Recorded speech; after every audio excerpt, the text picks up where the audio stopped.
Hi everyone. So today we're going to be looking at the elements of art. We are going to define what this means. We're going to look at what they are and then how they can be described and what they might look like in a work of art and what you can do with them. So let's begin. How do we define the elements of art? They are the components that you use to create a work of art. Think of it like the ingredients of a recipe.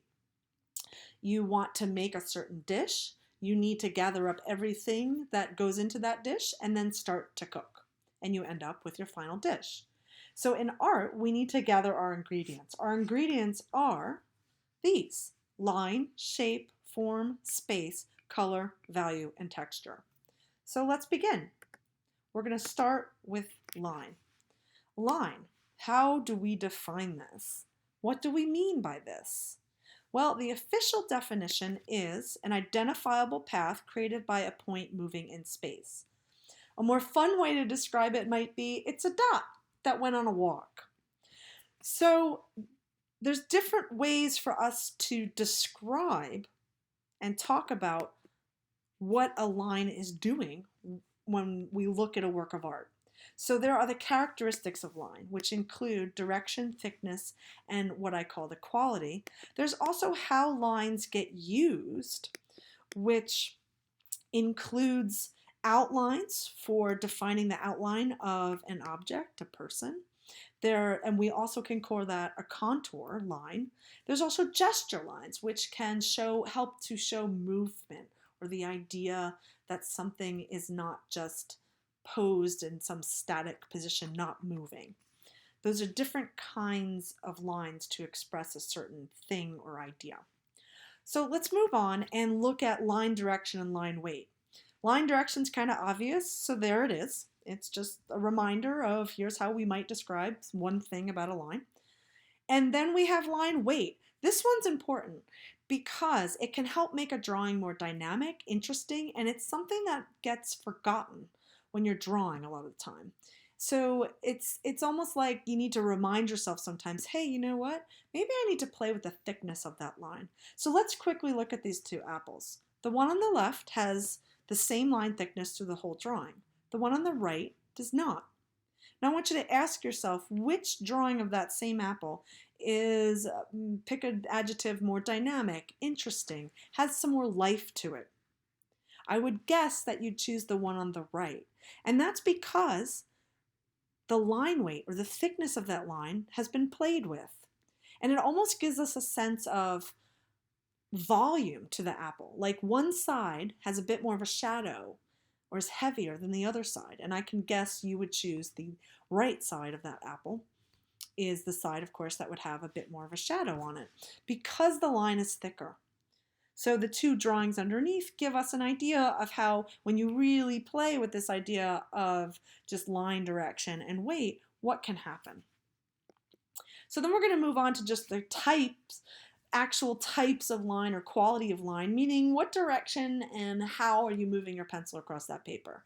There's many choices, and you want to also remember to always be experimenting and pushing this idea of different types and qualities of line in your drawing. So then moving on, taking the idea of line to shape, let's define what a shape is. So a shape is an enclosed space. It's two-dimensional. It has both length and width. It's really a line that closes itself, right? You start a line and then somehow it loops back around to the starting point and you close it. So that's shape. We know what shape is. We've been talking about shapes since kindergarten.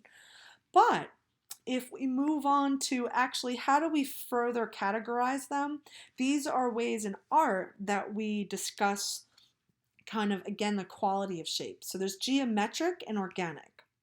So here's a list of how we break those down and define them. And once you read through these lists, it's like, oh yeah, that's very true if you really think about it. Geometric shapes always have a specific name. If I say draw a star, you're going to draw a star. And it's going to look like a star, and no one's going to mistake it for anything else. We all know that shape. If I said draw a leaf, any leaf, all of you are going to draw a different leaf. It does not have an identifiable, reproducible look to it or shape. These drawings underneath, as you can see, are examples of how students, by their choices of what they're drawing, they naturally end up drawing one category of shape or the other. So moving on, we're going to take line and shape, and we're going to move into the idea of space in art. So what do we mean by this in terms of art making and looking at a piece of art? This element of art is a bit trickier. It has a couple different ways of defining it. The main definition is the top one, which is the distance or area around or between or within the elements of a work of art, right? So it's kind of like if I have a blank piece of paper and I draw a big circle on it. Well, how much space that circle is taking up and where I put it on my paper is how I've chosen to fill that space of that piece of paper. But then we're going to get into further ways of kind of talking about and thinking about use of space in art. So there's the 2D and 3D definitions. In 2D, we're also talking about this idea of the illusion of space. 2D space can be described as an illusion. We perceive depth by creating the illusion of 3D space on a 2D piece of paper. So what that's really talking about is if I start playing with that drawing and making it look like it's, we'll put it in quotes, real, and it almost has some depth to it. Like I could reach in and that circle that I've drawn on my piece of paper is then manipulated and starts to look like a ball, and I can reach into it and pick it up and grab it. 3D space, actual three-dimensional space, refers to sculpture. So, and that refers to kind of the space that sculpture is taking up, whether it's in a room or outside. Ways of naming use of space. As I'm making a drawing, as I'm drawing that circle on my paper that maybe I want to turn into a ball that looks realistic, we define it as positive, negative. The positive space being the stuff, the circle, the negative space being the empty space around that on that piece of paper in what we call my composition. Then there's also open versus closed. That's how I'm filling my paper up with the stuff. Or shallow versus deep. Again, that's referring to this idea of the illusion of three-dimensional space. I can draw something on that piece of paper that I can do things that make it seem like it's right in front of me and it's very large, or like it's really far away. So let's look at an example of that. Here's a painting that perfectly shows that idea of the illusion of three-dimensional space on that flat artwork. This is a canvas, a painting.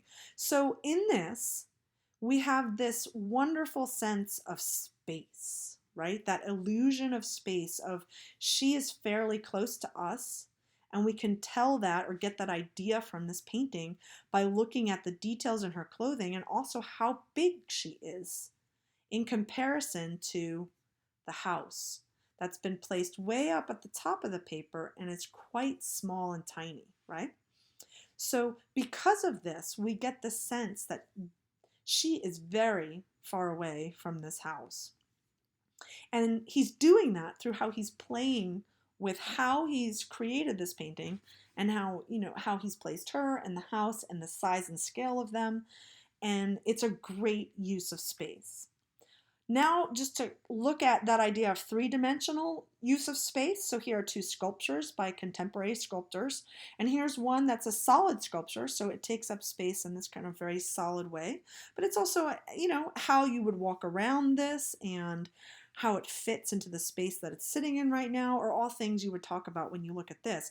This one has a major difference in that we can see through the sculpture itself. So it takes up the space it occupies in a very different way than this one does. All right, so after space, we're going to look at the idea of form, which, we're going on the backs of looking at those sculptures. So what is form in art? It's quite simply a three-dimensional enclosed shape. That shape takes up that third dimension, so we can pick it up, and it's not flat. So it can be geometrically based or it can be organic. All right?